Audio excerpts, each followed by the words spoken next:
Hey, Billy from Perma Pastures Farm. You've heard us go on and on and on about the need of making compost and particularly doing it at your place. And we've made some pretty strong arguments and I think a pretty compelling case as to why you should do that. But today we're going to try to offer proof. Now, this is the beginning of a video. Clearly, I don't know the outcome, but we're going to share it with you. Last year, we used this product right here and, well, needless to say, it didn't turn out well. You can go back and watch those videos where we basically, everything we had out there was ruined, okay? And so we made compost and the chicken tractor on steroids to try to rectify that thing, and then it did turn around. Okay, here's what we're gonna do today. Everybody more than ever feels the need, just like Joel Salatin says, we're in something of a homesteading tsunami. And everybody's buying anything they can and everything off the shelf. Some of this stuff is becoming difficult to find. But let's find out if it's even worth your time buying. Because at the end of the day, they give you NPK numbers, but I'm here to tell you, there's a lot more to it than just nitrogen, potassium, and phosphorus. We want to know how much life is in there and what kind of life. We got this Miracle Grow stuff off the shelf. You know, everybody's pretty much used, I think, one or another of either these or something like it. So let's just get down to brass tacks and find out what's in it. We're gonna have Michelle do the testing. She'll be doing all the microscope assessment. So she doesn't know anything more than just number 1, 2, 3, and of course, number 4 we'll call the one we've already done. So we're gonna get samples out of each one of these, hand them over to her. So far, what magnification are we at? We're at 400. Okay, and what are you seeing? There's lots of actinobacteria in here. So it's this white right here. It's, and you know it's actinobacteria because it is white when you focus up and down. And then it's only 1 micrometer wide. They never get any wider than that. Here is a bacteria feeding nematode. Mm-hmm. Okay, and this was found in test number 2, right? Yes. Okay.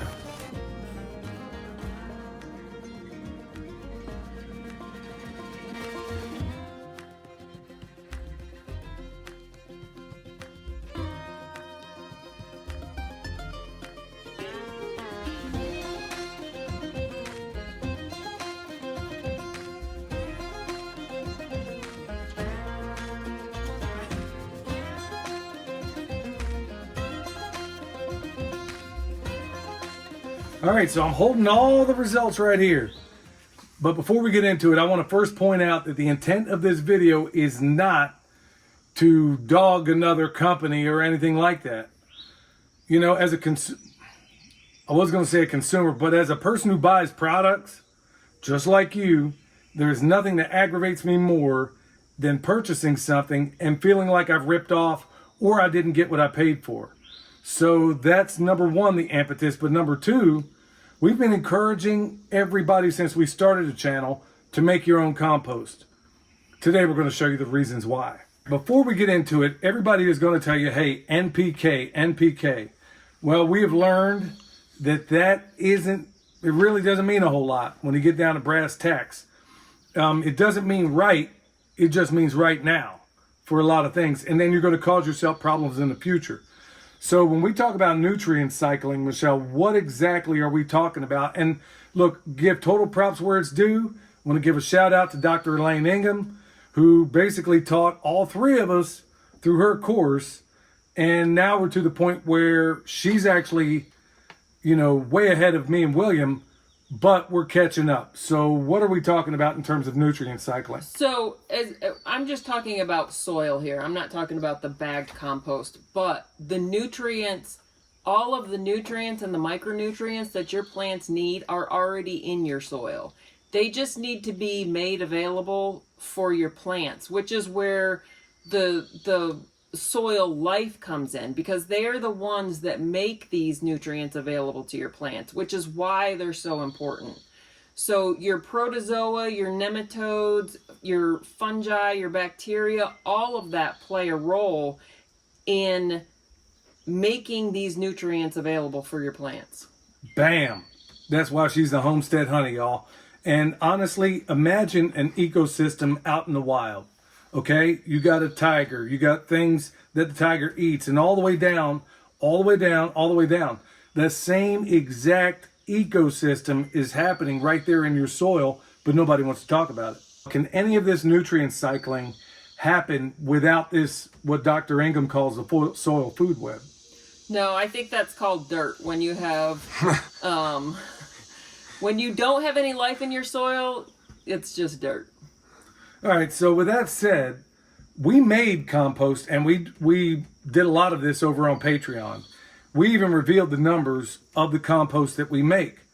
Michelle, you have those results. Now, at the bare minimum, what we're going to want is at least 135 micrograms per gram of bacterial and fungal. That's for a 50-50 mix. Now, depending on what you're growing and depending on what you're doing, that's going to change. But generally, that's the ballpark we're looking for. So the stuff we produce, let's just give them the highlights. So just our bacterial biomass was 452 micrograms Per gram. Right. Our fungal biomass was 503. So that gave us a fungal to bacteria ratio of 1, which for what we're trying to grow is pretty good. It's great. Our protozoa numbers were high. I'm not going to go through and read to you all of the numbers, but they were well above the right. minimum range. Our flagellates, amoeba, and nematodes were very, very good. Also, our the organisms that indicate anaerobic conditions were very low. So that would be your ciliates, any oomycetes, and also our root feeding. The nematodes that you don't want to see, which is the root feeding nematodes, were also very low. So the good guys that we wanted were good, they were high, and the ones that we didn't want to see, we didn't see any. And keep in mind, those results were from basically the 4th of July is the Right. date on those results. Right. So if you keep that moisture up on that compost pile while it's, I'll call it curing, it's only going to increase. Right now, it's off the charts, and we're making a whole lot of stuff out of it, but that's another video altogether. So we had to give a little bit of background to get into what is going on here. Now, last year, we told you that we used basically 2 of these products down there in the high tunnel. This one straight out killed pretty much most of what we had down there. Yeah. And there was really not much of anything. So for all the people out there that are wondering about NPK, we tested all of that. And the only one, all of them were not even the minimum range to be good on nitrogen, potassium, And phosphorus. and phosphorus. Not one of them hit the bar except for this one here was actually high in potash. Now, in full disclosure, this one here we didn't test. But we'll go through and give you the results on all this because I know a lot of people buy this stuff. We've been burned by it. And the idea of this video is not at all to say, you know, go get your pitchforks and go after these people. The idea is to get you to create your own because we are producing stuff out there that is honestly on another level. So with that said, you know, let's just go ahead. I'm not going to go into the real heady part of all this. We're just going to give you the highlights. Now we'll start with this one here. It did have decent bacterial numbers. Fungal numbers were not wonderful at all, almost non-existent. But to its benefit, what did it have? It did have some nematodes, the bacterial feeding nematodes in there. So that is definitely a positive. All right, in full disclosure, we didn't do the NPK on this, so we can't give you the results on that. But we did on the others, and as we said, it's not wonderful. Now, we're going to go into this one first, the Black Cow.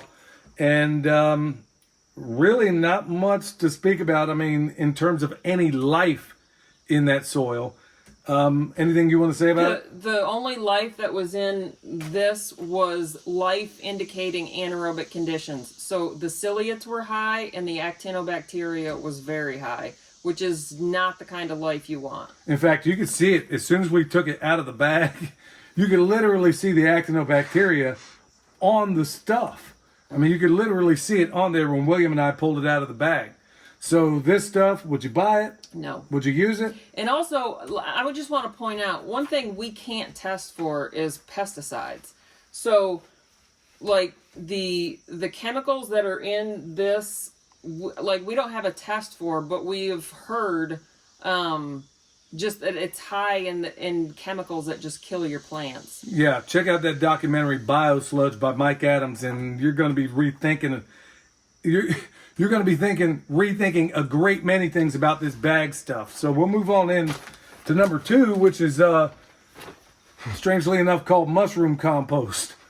The reason why I'm finding that laughable is that it does in fact meet the minimum standards of bacterial, but that's usually not your problems anyway. Regarding fungus, there's almost none in it in a mushroom bagged compost. A lot of bacterial feeding nematodes, as we saw in this other one, but you have a suspicion on that. Yeah, I saw bacterial feeding nematodes in almost all of them, which my theory is you can buy the nematodes off the shelf and just add them to your compost. And there was plenty of bacteria in all of them to eat, but you're missing the other components. The amoeba, there was no amoeba. Flagellates, very few flagellates. So what if you had an ecosystem? Look at it like this. What if you had an ecosystem where all you had were tigers and deer? You don't have anything for the deer to eat, and all you got is tigers and deer. How long before it wipes itself out? That's really what we're kind of getting at here. You need the whole doggone soil food web, as Dr. Ingham talks about. Now, the good thing on this one is that there were no ciliates or actinobacteria, right? Yeah, judging by the numbers here. So this one isn't so bad. Now we're going to get on to number 3 here. This one here didn't even have basic, this is the Miracle Grow, it didn't even have the basic populations of bacteria. And regarding fungus, there was none. So everything else in here was not wonderful, except once again, nematodes, which, yeah, they are 4 times the minimum amount. So right. Your theory is almost certainly correct. Now, we do have one final result here, and that's for this one down here. Now, this dirt craft, you may think that you got an old boy down the road that can hook you up and that they make really good stuff and it looks dark and rich, all that wonderful stuff. But until you have it tested, you don't really know. So let's get into the results of this. And once again, we didn't do the MPK on it. So it might very well have that stuff in it. But right off the bat, the bacterial biomass is it's above range. It's where it ought to be. There is a little bit of fungus in there, but nothing to write home about. Bacterial feeding nematodes, and there is some protozoa in there. Nothing of a high quality. So in a nutshell, we can call this stuff the cream of the crap. Because all of it, by and large, compared to what we're making, and I'm not saying this to brag, I'm just saying this is why you want to be making this stuff at home or getting it from somebody who is legitimately making good, powerful, awesome stuff. Like I said, we've used some of this stuff before last year, and it killed everything we had. But then we had to turn back around, make our own, stick it in there, and make it right. So where we are right now, these are the results. All of it, all this bag stuff is absolutely awful. Now, disclosure, these are our results. Got no horse in the race. We ain't selling compost. We're just saying you need to learn how to make it. And also, I just want to throw in there, also look at it under a microscope to make sure you have the numbers of the flagellates and the amoeba and the nematodes that you want. And you're not producing anaerobic compost. So you don't want the ciliates and the actinobacteria. Right, and there's places you can send it off to. Go check out soilfoodweb.com, and you got your consultants and everybody else in there that can test that for you. Is it going to cost a little bit of money? Yeah, but it's better than spending the money on this stuff only to find out that it just killed everything you got. So we don't have a dog in a race here. We're just doing this for a whole variety of reasons, and to pass this information on to you, to let you know, to make you aware that you really ought to be making your own stuff. So even if you go to one of these compost yards, mulch yards, or whatever the case may be, it may look wonderful. Because honestly, when you look in the bag of some of this stuff, you know what? That doesn't look bad at all, right?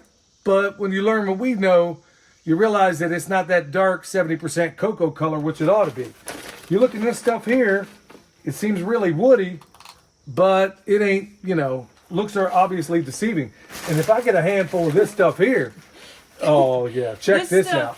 This stuff... It came out looking jacked up. They didn't even try to hide it. It wouldn't even mix up in the water right. It was like, it just sat on top. And I had to really, like, shake it in order to... It didn't even test the way the way other samples have tested. Yeah, so folks, at the end of the day, what we're really trying to get around here, you can use all the permaculture methods we talked about, and you'll still get to the finish line regarding your soil. But if you think you're going to buy this stuff and set things right, I got news for you, nephew. It ain't going to happen. You got to make your own stuff. Here's our next experiment. We're going to see if we can actually fix this stuff. All the numbers are generally the same, except this one here. We're going to take these three, combine them, and see if we can't fix it with the compost extract that we are making.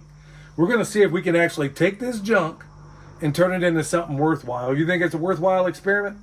Yes, I think that just to make sure the pesticides are tied up, we might have to do a little extra work. Right, so I'm basically going to take all this stuff, that'll be the next thing we do, and we're going to see if we can actually amend it and make it something worthwhile, because the numbers are in such close range with all three of these. It's high bacterial and nothing to eat the bacteria. Yeah, except for a few bacterial feeding nematodes. Right. And you don't have, like I said, you got a tiger and you got a deer. That's it. That's all you got. So look, y'all, hopefully this is a blessing to you. Hopefully it's an encouragement for you to get out there, put foot to butt, and make some real deal compost. We've been going through a series on Patreon on how to do it, how we've been doing it.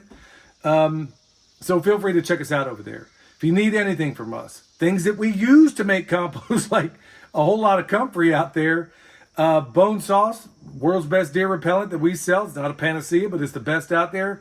Anything you need, we got down below. Check us out at the website.